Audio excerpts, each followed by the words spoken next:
Saudara, warga korban banjir bandang di Tapanuli Tengah, Sumatera Utara terpaksa mengungsi. Selain takut banjir susulan, rumah warga masih tertimbun lumpur sisa banjir.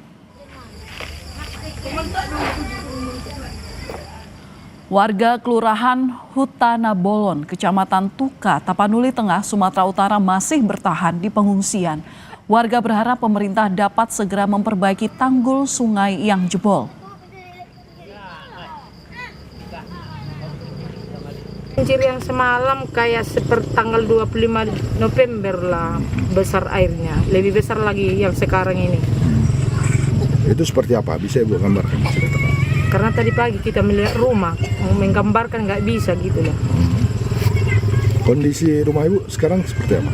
Kondisi rumahnya sekarang lagi tertimbun air di dalam, terkurung, nggak bisa keluar karena banyak timbunan pasir sama batu.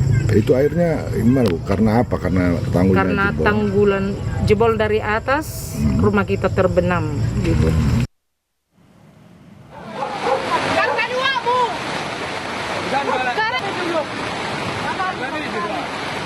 Sebelumnya, sejumlah daerah di Tapanuli Tengah kembali dilanda banjir pada Rabu sore.